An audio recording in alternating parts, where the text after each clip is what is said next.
நம்ம இன்னைக்கு தைப்பொங்கல் ஸ்பெஷலாக இனிப்பு பொங்கல் எப்படி ஈஸியாக டேஸ்டியாக பண்ணுறதுன்னு தான் பார்க்க போகிறோம். நான் இன்னைக்கு சிம்பிளான மெத்தட் தான் ஷேர் பண்ணியிருக்கேன். ஆனால் இந்த மாதிரி பண்ணும்போது கூட பெர்ஃபெக்டான டேஸ்ட்டில் நீங்கள் பண்ண முடியும். நான் சொல்லியிருக்க அளவுகள் மாறாமல் ஆசிட்டிஸ் அப்படியே பண்ணுங்கள்.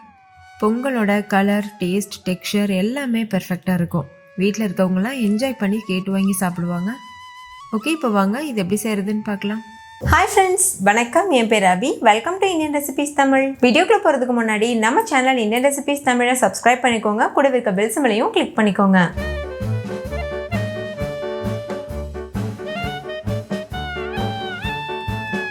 ஃபஸ்ட் இந்த ரெசிபி பண்ணுறதுக்கு ஒரு மிக்சிங் பவுல் எடுத்துக்கோங்க. அதில் ஒரு கப் அளவுக்கு பச்சரிசி எடுத்துக்கோங்க.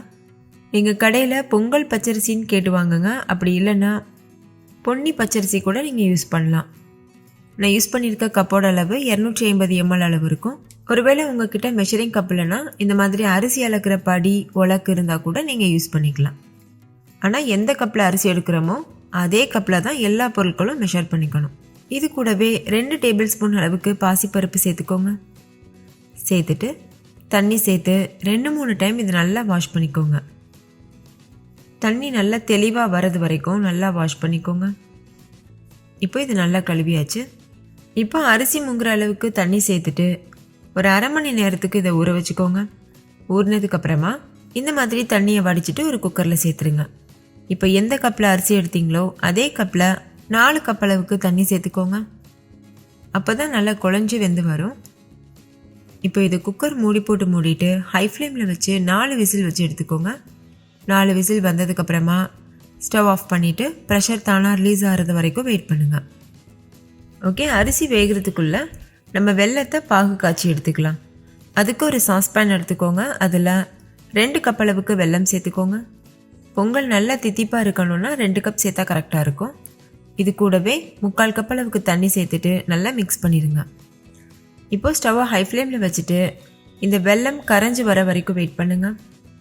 இதுக்கு பாகு பாதம் எதுவும் செக் பண்ணணும்னு அவசியம் கிடையாது. ஜஸ்ட் நம்ம சேர்த்துருக்க வெல்லம் கரைஞ்சா மட்டும் போதும்.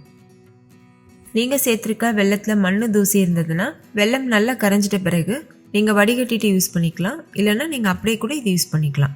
இப்போ பாருங்கள், வெல்லம் நல்லா கரைஞ்சிருச்சு. ஸ்டவ் ஆஃப் பண்ணிவிட்டு இது அப்படியே ஒரு ஓரமாக வச்சுருங்க. இன்னொரு பக்கம் அரிசி நல்லா வெந்திருக்கு. ப்ரெஷர் தானாக ரிலீஸ் ஆகிட்டு இருக்குது. குக்கர் மூடி ஓப்பன் பண்ணிக்கோங்க. ப்ரெஷர் ரிலீஸ் ஆனதுக்கு அப்புறமா தான் நம்ம குக்கர் மூடி ஓப்பன் பண்ணணும். இப்போ ஒரு கரண்டி வச்சு இதை நல்லா மசிச்சு விட்டுக்கோங்க. எந்தளவு முடியுமோ அந்தளவுக்கு நல்லா மசிச்சிருங்க. ஏன்னா நம்ம வெல்லம் சேர்த்துட்டதுக்கப்புறமா நம்ம எந்த அளவுக்கு மசிக்க முடியாது. சாதம் அப்படியே இருந்து போயிடும். அதனால் நல்லா இந்த மாதிரி கரண்டியை திருப்பி பிடிச்சிட்டு இது போல் மசிச்சு கொடுத்துக்கோங்க. இப்போ பாருங்கள், சாதம் நல்லா மசிச்சாச்சு. இது நீங்கள் கையில் எடுத்து பார்க்கும்போது இந்த அளவுக்கு சாஃப்டாக இருக்கணும். இப்போ நம்ம இதில் வெள்ளைப்பாகு சேர்த்துடலாம். ஒரு சன்னி எடுத்துக்கோங்க. அதில் நல்லா இந்த மாதிரி வடிகட்டிட்டு சேர்த்துக்கோங்க. நான் எடுத்திருக்க வெள்ளத்தில் லேசாக மண் தூசி இருக்க மாதிரி இருந்தது. அதனால் நான் வடிகட்டிட்டு சேர்த்துருக்கேன். வெள்ளைப்பாகு எடுத்ததுமே ஒட்டு மொத்தமாக சேர்த்துடக்கூடாது. கொஞ்சம் கொஞ்சமாக சேர்த்துட்டு கலந்துக்கோங்க. அப்போ தான் கட்டிகள் விழாமல் கலக்க முடியும். இப்போ இந்த மாதிரி நல்லா மசிச்சு விட்டு மிக்ஸ் பண்ணிக்கோங்க. இப்போ மீதி இருக்க எல்லா பாகும் சேர்த்தாச்சு. இப்போ நல்லா கலந்துக்கிறேன்.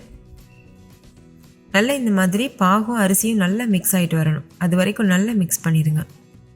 இந்த மாதிரி மிக்ஸ் பண்ணும்போது உங்களுக்கு கெட்டியாக இருக்க மாதிரி தெரிஞ்சதுன்னா கொஞ்சமாக நீங்கள் சுடுதண்ணி சேர்த்து மிக்ஸ் பண்ணிக்கலாம். இது கூடவே நான் ஒரு 1/4 டீஸ்பூன் அளவுக்கு ஏலக்காய் தூள் சேர்த்துருக்கேன். இது கூடவே 1 டேபிள் ஸ்பூன் அளவுக்கு நெய்யும் சேர்த்துட்டு நல்லா கலந்துருங்க. இப்போ வரைக்கும் நான் ஸ்டவ் ஆன் பண்ணலை. நெய் சேர்த்து மிக்ஸ் பண்ணிட்ட பிறகு தான் நம்ம ஸ்டவ் ஆன் பண்ணணும். இப்போ ஸ்டவ் ஆன் பண்ணி ஹை ஃப்ளேமில் வச்சு ஒரு 5 நிமிஷத்துக்கு கிளறிட்டே இருங்க. இன்னொரு பக்கம் ஒரு தடக்கா பேன் சூடுபடுத்திக்கோங்க. அதில் 1/4 கப் அளவுக்கு நெய் சேர்த்துக்கோங்க. நெய் கொஞ்சம் நிறையா சேர்த்து பண்ணும்போது பொங்கல் நல்ல வாசனையாகவும் அதோட டெக்ஸ்சர் நல்லாயிருக்கும். நெய் நல்லா உருகிட்ட பிறகு இதில் 1 கைப்பிடி அளவுக்கு முந்திரி பருப்பு சேர்த்துட்டு நல்லா மிக்ஸ் பண்ணிக்கோங்க. ஸ்டவ் லோ ஃப்ளேமில் வச்சுட்டு பொன்னிறம் வர வரைக்கும் நல்லா கலந்துக்கோங்க. பொன்னிறம் வந்ததுக்கப்புறமா முந்திரி பருப்பு மட்டும் தனியாக எடுத்துகிட்டு வேறு ஒரு பாத்திரத்துக்கு மாற்றி வச்சுருங்க. இப்போ அதே நெய்யில் கிஷ்மிஸ் பழமும் நம்ம வறுத்து எடுக்க போகிறோம். அதாவது உலர் திராட்சைன்னு சொல்லுவோம்ல, அதுதான். 1 கைப்பிடி அளவு கிஷ்மிஸ் பழம் எடுத்துகிட்டு இந்த மாதிரி சேர்த்துக்கோங்க. லோ ஃப்ளேமில் வச்சு பலூன் மாதிரி உப்பி வர வரைக்கும் இதை வறுத்துக்கலாம். இந்த அளவு உப்பி வந்ததுக்கப்புறமா ஸ்டவ் ஆஃப் பண்ணிடுங்க. இப்போ இது எல்லாத்தையும் பொங்கல் கூட சேர்த்துட்டு நல்லா மிக்ஸ் பண்ணிடுங்க. கிஷ்மிஸ் பழம், நெய், அதுக்கப்புறமா முந்திரி பருப்பு எல்லாத்தையும் சேர்த்துருங்க. சேர்த்துட்டு இந்த மாதிரி நல்லா கலந்துக்கணும். இப்போ ஸ்டவ் ஆஃப் பண்ணிவிட்டு பொங்கல் நம்ம சர்வ் பண்ணிடலாம். நம்ம சேர்த்துருக்க நெய் பொங்கலோடு சேர்த்து நல்லா கலந்து வரணும். அது வரைக்கும் கலந்துருங்க. அவ்வளோதான். ரொம்ப ரொம்ப டேஸ்டியான சிம்பிளான மெத்தடில் பொங்கல் சூப்பராக தயாராகிருச்சு. நீங்களே பாருங்கள், நான் ஏற்கனவே சொன்னது மாதிரி பொங்கலோட டெக்ஸ்சர், கலர், அதோட டேஸ்ட் எல்லாமே பக்காவாக இருக்குது. கண்டிப்பாக நீங்களும் இதே மெத்தடில் ட்ரை பண்ணி பாருங்கள். நீங்கள் ட்ரை பண்ணி பார்த்துட்டு டேஸ்ட் எப்படி இருந்ததுன்னு மறந்துடாமல் கமெண்ட்டில் சொல்லுங்கள். வீடியோ பிடிச்சிருந்தா லைக் பண்ணுங்கள், உங்கள் ஃப்ரெண்ட்ஸ் கூட ஷேர் பண்ணுங்கள். தேங்க்யூ, பாய்.